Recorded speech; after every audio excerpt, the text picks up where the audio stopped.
Welcome to class. This is Financial Markets and Institutions, and my name is Jim Robinson, and I will be your instructor for this course. I'd like to spend just a few seconds here talking about what's in store for us in the class. Most of you have already had probably at least one finance course, probably a managerial finance or maybe a business finance. So this will be a second or third course for you.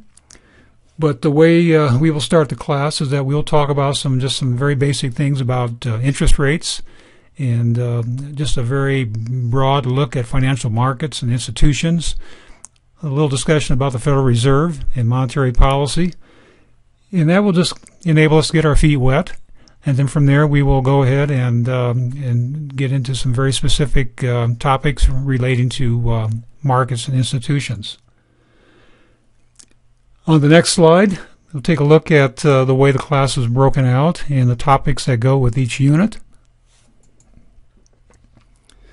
The class is divided into 5 different units, and the amount of work, the amount of material is somewhat evenly distributed between the different units, though some of you may find a certain unit may be easier than others, and some of you may find another unit may be harder than the others. I try to make sure, for the most part, that the amount of work that we do and the difficulty is about the same, though it is a little uneven depending on what the unit is. We will start off our discussion with material that's in Unit 1. And what I've done with Unit 1 is I've assigned the first 5 chapters from your Jeff Madura Financial Markets and Institutions textbook, and that should be the 10th edition. And there we will talk about markets and institutions, take a look at some of the theories for the structure of interest rates, and we'll also talk about the different roles that the Federal Reserve plays in our society. And so once we've got that underhand, we will move on into Unit 2. And here we will go ahead and jump right into financial markets, and we will start off with debt security markets, and we'll take a look at both short-term and long-term. And for us, that means starting with the short-term, and we'll take a look at what we call money markets, and a number of different instruments that are in that category. And from there, we'll move into the bond markets, which you are probably more familiar with. Take a look at different types of bonds, and then we'll also talk about how to put a value on bonds and assess risk. And before we leave this unit, we will talk about mortgage markets. And one of the things I'll have you do in this last chapter in that unit is to make sure that you're able to quickly figure out a mortgage payment with your calculator. Given a certain interest rate, given a certain amount of a down payment, and given an initial price, you should be able to figure out quickly what an interest payment or your mortgage payment will be.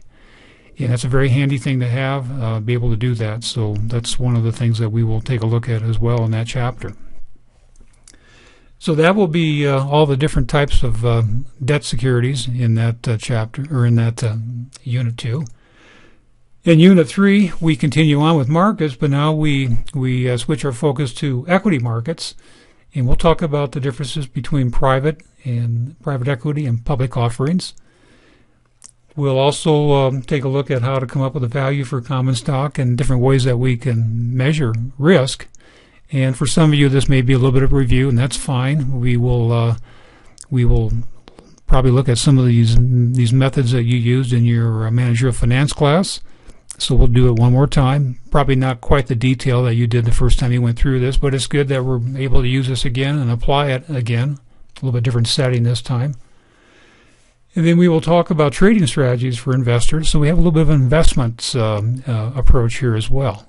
So that makes the equity market topic here, I think, well-rounded. We leave Unit 3, and we will go into Unit 4. And this will be our last unit that deals with financial markets. And in this unit, we will concentrate on derivative securities. So you've probably heard about derivative securities before, probably good and bad. We've got this broken into 4 different areas. We'll talk about futures and options and swaps, and then foreign exchange derivative markets. So that will cover a good deal of those types of securities.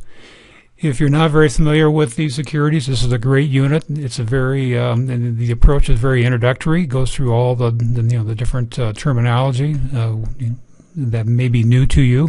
We've also got some basic calculations. So this is a great way to get introduced to this topic if you haven't worked with this very much before.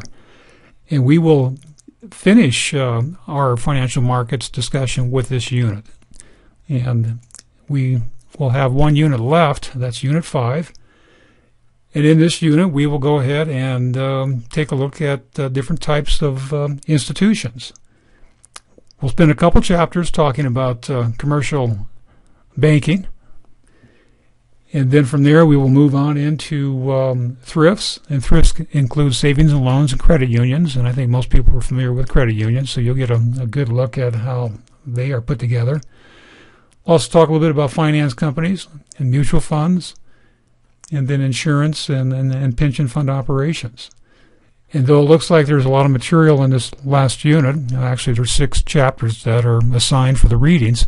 Some of those chapters are very, very short, and this is, for the most part, very descriptive material, pretty easy to go through, and a good way to finish the semester for us.